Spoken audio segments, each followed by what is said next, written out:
श्री कृष्णाय नमः। गर्भ गीता।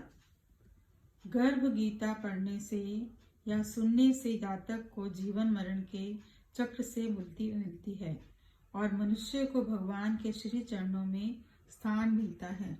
गर्भ गीता। श्री कृष्ण अर्जुन संवाद। श्री गणेशाय नमः। भगवान श्री कृष्ण का वचन है कि जो प्राणी इस गर्भ गीता का विचार करता है सो पुरुष फिर गर्भवास में नहीं आता है।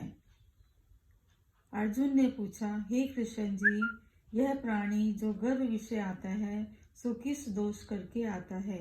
हे प्रभु जी, जब यह जन्मता तब इसको जरा अधिक रोग लगते हैं, फिर मृत्यु होती है। हे स्वामी, वह कौन सा कर्म है जिसके करने से प्राणी जन्म मरण से रहित होवे? श्री भगवान बोले, हे अर्जुन, जह यो मनुष्य है सो अंधा व मूर्ख है, जो संसार के साथ प्रीति करता है।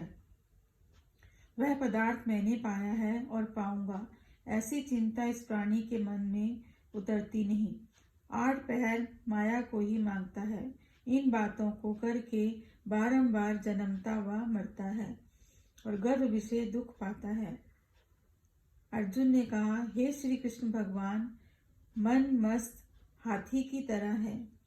तृष्णा इसकी शक्ति है। यह मन 5 के वश में है, काम, क्रोध, मोह, लोभ, अहंकार, और इन पांचों के अहंकार बहुत बली हैं। सो कौन सा जतन है जिससे मन वश में हुए? श्री भगवान ने कहा, हे अर्जुन, यह मन निश्चय हाथी के समान है। तृष्णा इसकी शक्ति है। मन 5 के वश में है, अहंकार इनमें श्रेष्ठ है।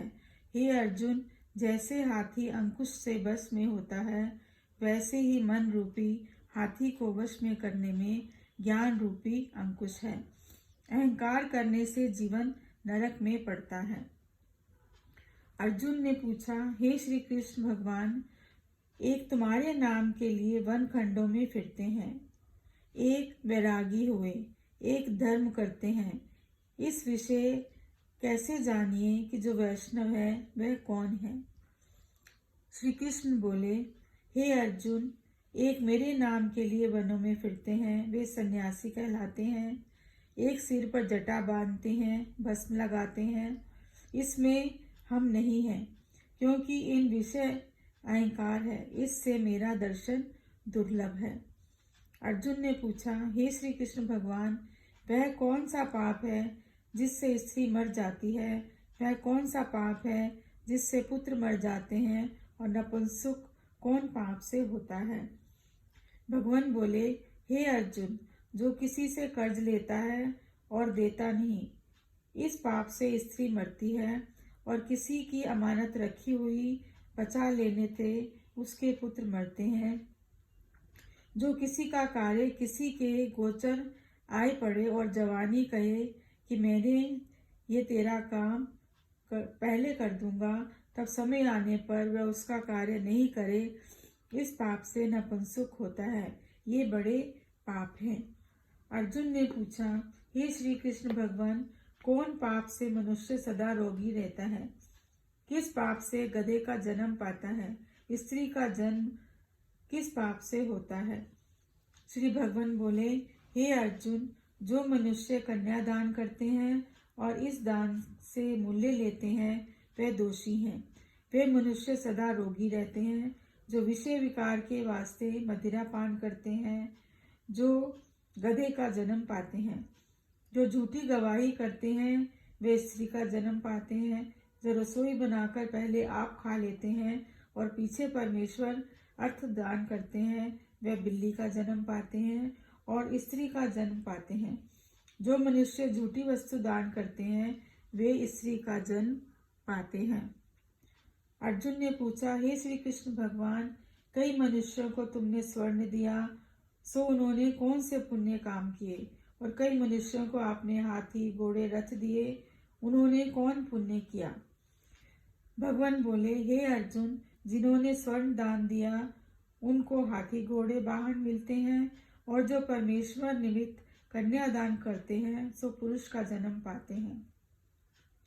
अर्जुन ने पूछा, हे भगवान, जिन पुरुषों की सुंदर विचित्र देह है, उन्होंने कौन कौन पुण्य काम किए हैं। किसी के घर संपत्ति है, कोई विद्वान है, उन्होंने कौन से पुण्य किए हैं।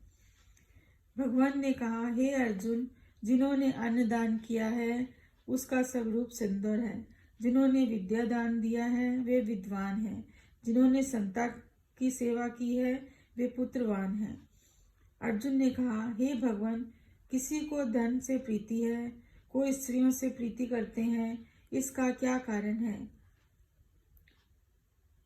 भगवान बोले, हे अर्जुन, किसी का धन स्त्री सब नाश रूप है, मेरी भक्ति का नाश नहीं है। अर्जुन ने पूछा, हे भगवान, राजपाट किस धर्म से मिलते हैं, विद्या कौन से धर्म से मिलती है। श्री भगवान बोले, हे अर्जुन, जो प्राणी श्री काशी में निष्काम भक्ति से तप करते हैं, वे त्यागते हैं, वह राजा होते हैं। जो गुरु की सेवा करते हैं सो विद्वान होते हैं। अर्जुन ने कहा, हे भगवान, किसी को धन अचानक बिना परिश्रम के मिलता है, कोई धन सारी उम्र एकत्र नहीं कर पाते, कोई रोग रहित होते हैं, उन्हें कौन से पुण्य किए होते हैं। भगवान बोले, हे अर्जुन, जिन्होंने गुप्त दान किया है उनको धन अनायास ही मिलता है।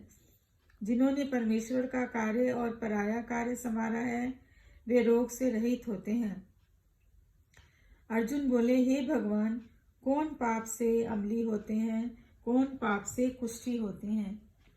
श्री भगवान बोले, हे अर्जुन, जो अपने गुरु की स्त्री से गमन करते हैं वो अम्ली होते हैं। जो गुरु से विद्या पढ़कर मुकर जाते हैं सो गूंगे होते हैं। जिन्होंने कुकर्म किया है वे कुष्ठी होते हैं। अर्जुन बोले, हे श्री भगवान, किसी के देह में रक्त का विकार होता है सो किस पाप से। कोई दरिद्री होते हैं, किसी को खंड वायु होती है, कोई अंधे होते हैं, पंगुल होते हैं, सो कौन पाप से होते हैं।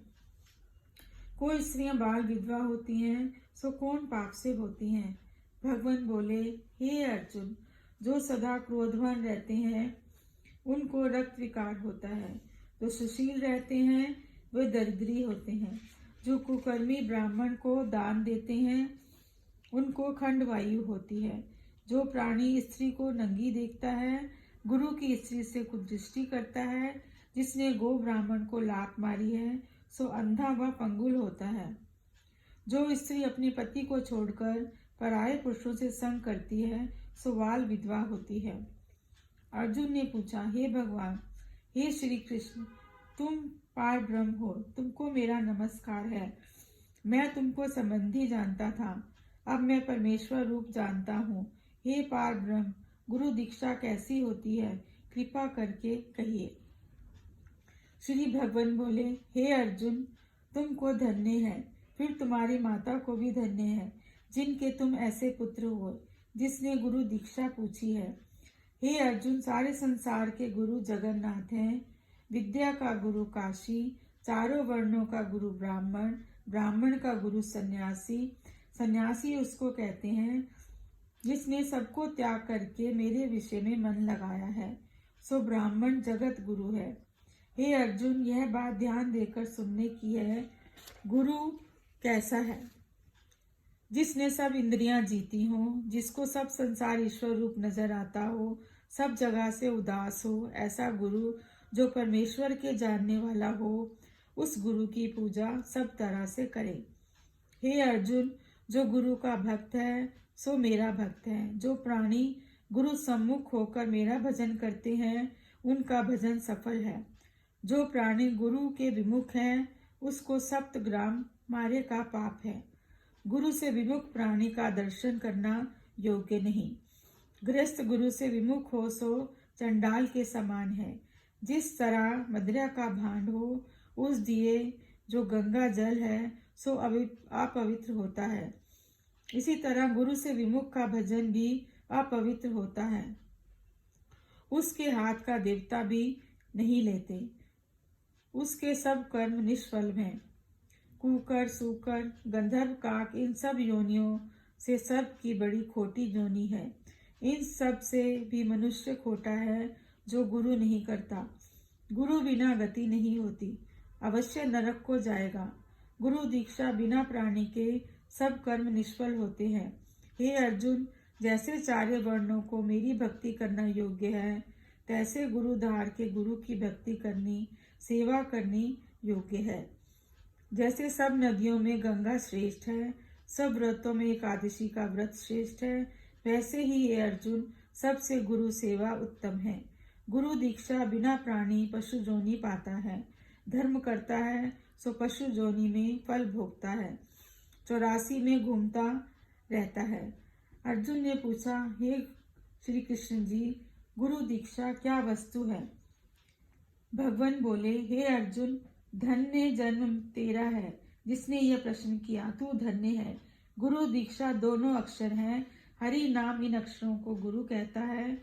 यह चारों वर्णों को जपना श्रेष्ठ है। हे अर्जुन, जो गुरु की सेवा करता है, मेरी सेवा करता है, मेरी उस पर प्रसन्नता है, वह 84 से छूट जावेगा, जन्म मरण से रहित नरक नहीं भोगता। जो प्राणी गुरु की सेवा नहीं करता, सो 3.5 करोड़ वर्ष तक नरक भोगता है। जो गुरु की सेवा करता है, उसको कोई अश्वमेध के पुण्य का फल होता है। गुरु की सेवा मेरी सेवा है। हे अर्जुन, हमारे तुम्हारे संवाद को जो प्राणी पढ़ेंगे, सुनेंगे और सुनावेंगे, सो गर्भ के दुख से बचेंगे, उनकी 84 कट जाएगी। इसी करके इस पाठ का नाम गर्भ गीता है। श्री कृष्ण महाराज के मुख से अर्जुन ने श्रवण किया, गुरु दीक्षा लेना उत्तम कर्म है। उसका फल यह है कि नरक की 84 से जीवन बचा रहता है, भगवान प्रसन्न रहते हैं। श्री गर्भ गीता समाप्त। प्रिय भक्तों, मेरे चैनल को सब्सक्राइब करें। धन्यवाद।